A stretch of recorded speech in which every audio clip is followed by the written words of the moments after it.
Unit 14 biomolecule. Biomolecule question number 1। Glycogen is a branch chain polymer of alpha D glucose unit in which chain is formed by the C1C4 glycosidic linkage. Okay, तो जो glycogen या starch होता है वो alpha D glucose, उसका monomer जो होता है अल्फा डी ग्लूकोज होता है। अल्फा डी ग्लूकोज यूनिट से मिलके ग्लाइकोजन स्टार बनता है। ये हो गई बात। उसमें बोल रखा है कि जो ये अल्फा डी ग्लूकोज से ग्लाइकोजन जो बनता है वो C1C4 ग्लाइकोसाइड लिंकेज के द्वारा बनता है, जबकि ब्रांचिंग जो उसके अंदर होती है, ब्रांचिंग जो पाई जाती है, branching occur by the formation of C1C6 glycoside linkage. सही बात है। तो इसमें दोनों बात कर दिया है। C1C4 ग्लाइकोसाइड लिंकेज भी ऐसा ग्लाइकोजन है जिसमें C1C4 ग्लाइकोसाइड लिंकेज है और C1C6 ग्लाइकोसाइड लिंकेज भी, C1C6 ग्लाइकोसाइड लिंकेज भी है। ओके, तो ये जो स्ट्रक्चर है ग्लाइकोजन का, ये किसके सिमिलर है? इन चारों के हिसाब से। ओके, तो देखो, एक तो चाहे बोलो ग्लाइकोजन, चाहे बोलो स्टार्च, ठीक है, ये दोनों एक हो गया। बस ये स्टार्च जो है प्लांट के अंदर स्टोर रहता है। प्लांट के अंदर जो कार्बोहाइड्रेट या पॉलीसेकेराइड स्टोर रहता है वो स्टार्च के रूप में रहता है, और एनिमल के अंदर जो कार्बोहाइड्रेट या पॉलीसेकेराइड स्टोर रहता है वो ग्लाइकोजन के रूप में रहता है। तो हम ग्लाइकोजन की बात करेंगे, अभी स्टार्च की बात करेंगे नहीं, लेकिन स्टार्च की बात करनी पड़ेगी क्योंकि एनसीईआरटी में जो स्टार्च के ही बारे में बताया गया है।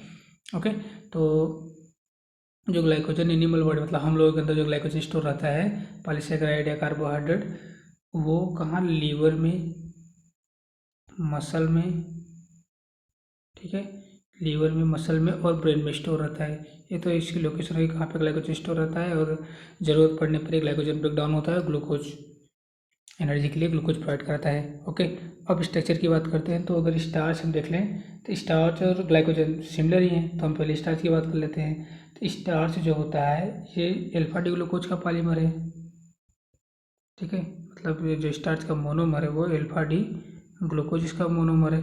अब जो अल्फा डी ग्लूकोज इसका जो मोनोमर, इसमें दो कंपोनेंट होते हैं। अल्फा डी ग्लूकोज में कितने कंपोनेंट होते हैं? दो कंपोनेंट होते हैं। एक होता है एमाइलोज, एक होता है क्या? एमाइलोज, और दूसरा होता है एमाइलोपेक्टिन। एमाइलोपेक्टिन, एमाइलोपेक्टिन होता है, ठीक है।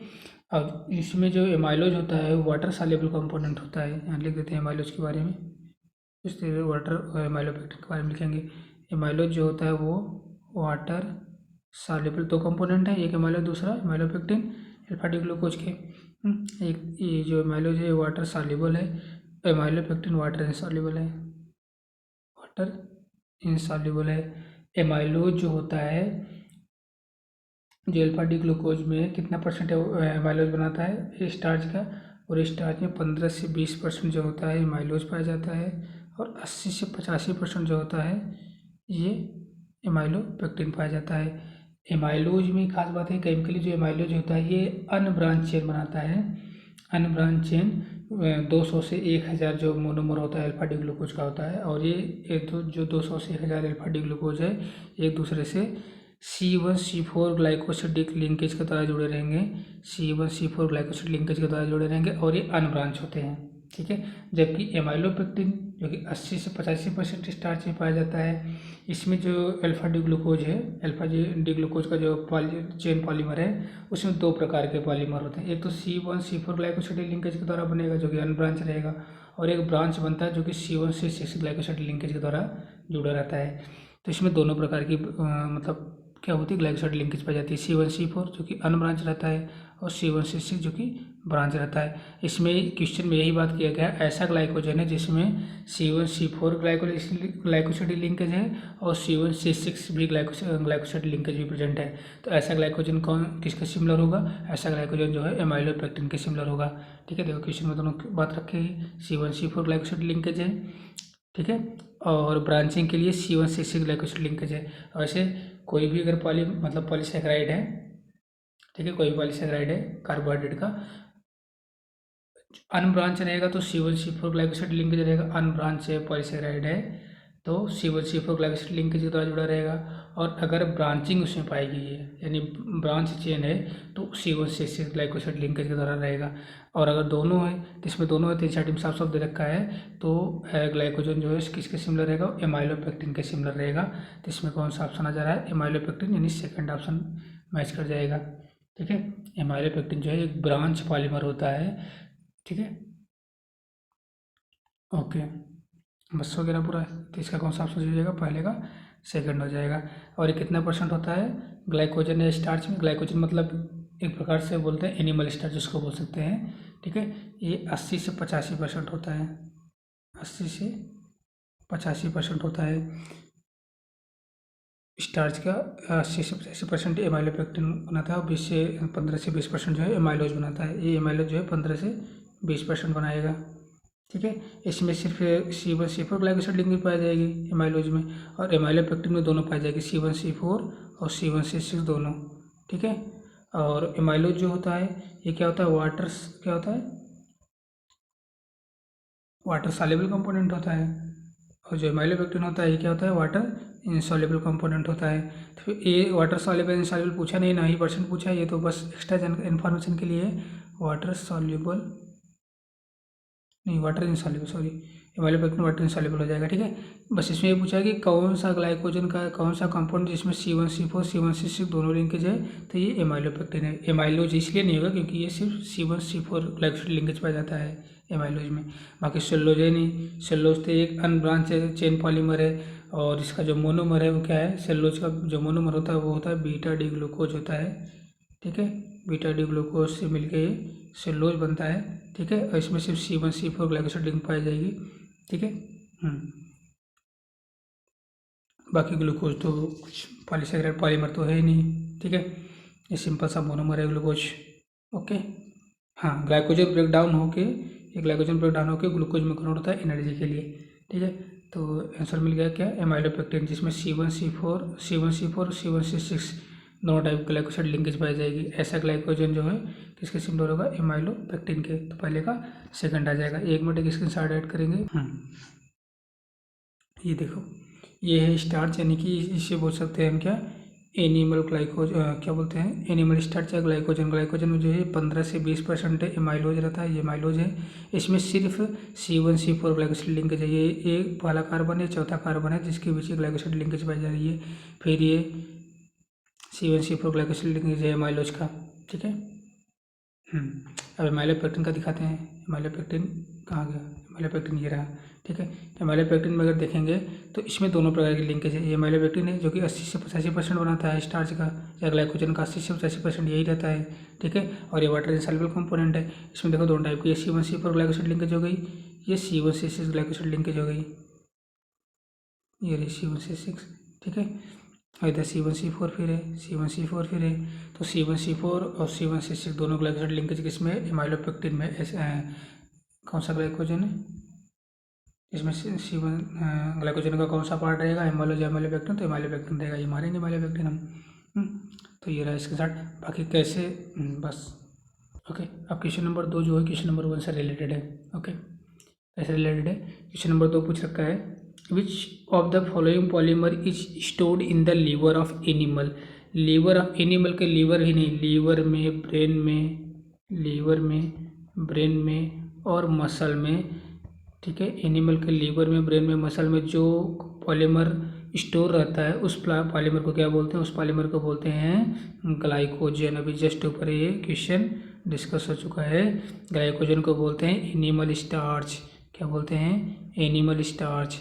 इसमें क्या होता है, इसके 2 कंपोनेंट होते हैं, एक एमाइलोज होता है, दूसरा एमाइलोपेक्टिन होता है। एमाइलोज जो होता है कितना % रहता है, 15 से 20% एमाइलोज रहता है। एमाइलोपेक्टिन जो है 80 से 85% रहता है। एमाइलोज जो है वाटर सॉल्युबल कंपोनेंट है, एमाइलोपेक्टिन जो है वाटर इनसॉल्युबल कंपोनेंट है। एमाइलोज में जो होता है वाटर लिख देता है, ऊपर तो लिखा क्या लिखूँ, इसमें सिर्फ C1C4 ग्लाइकोसाइड लिंकेज है, इसमें दोनों लिंकेज है, C1C4 और C1C6 दोनों ग्लाइकोसाइड लिंकेज है। ठीक है, तो क्वेश्चन इसमें सिर्फ इतना पूछ रखा है कि एनिमल जो लीवर होता है, लीवर ऑफ एनिमल, उसमें कौन सा पॉलीमर स्टोर रहता है, तो सिंपल सा ग्लाइकोजन स्टोर रहता है। ठीक है, तो दूसरे का फोर्थ हो जाएगा। यहाँ पे लीवर की जगह मसल भी दे सकता था, ब्रेन भी दे सकता था। ब्रेन, मसल, लीवर जो होता है एनिमल का, उसमें जो कार्बोहाइड्रेट या पॉलीमर स्टोर रहता है वो ग्लाइकोजन होता है। ग्लाइकोजन की बोलते हैं एनिमल स्टार्च। दूसरे का क्या हो जाएगा, फोर्थ से हो जाएगा। ठीक है। थोड़ा एक चीज़ यहाँ पे और ग्लाइकोजन के बारे में जान लो। ग्लाइकोजन को एनिमल स्टार्च बोलते हैं, ब्रेन, लीवर और मसल में पाया जाता है। थोड़ा बहुत ये ईस्ट मतलब जो फंजाई होती है, ईस्ट, ये तो फंजाई है, फंजाई में भी पाया जाता है ये ग्लाइकोजन। बाकी ये एनिमल के ब्रेन, लीवर और मसल में तो है ही। ठीक है। तो ब्रेन, लीवर, मसल और ईस्ट और जो कि फंजाई है इसमें भी पाया जाता है ग्लाइकोजन। ठीक है, हो गया। अब क्वेश्चन नंबर 2 कंप्लीट हो गया, फोर्थ सही होगा। अब क्वेश्चन नंबर 3 पे आते हैं। क्वेश्चन नंबर 3 क्या है, sucrose cane sugar is a disaccharide, one molecule of sucrose on hydrolysis क्यू। ओके, इसका तो आंसर सिंपल है। अगर सुक्रोज या केन शुगर, सुक्रोज या केन शुगर हाइड्रोलिसिस करेंगे, लेकिन दो चीज़, एक तो प्लांट एक एनिमल। अगर प्लांट में जो है एंजाइम, यहाँ पे एंजाइम मिलेगा, कैटालिसिस एंजाइम मिलेगा। अगर प्लांट में देखेंगे तो प्लांट में इनवर्टेज एंजाइम लगेगा।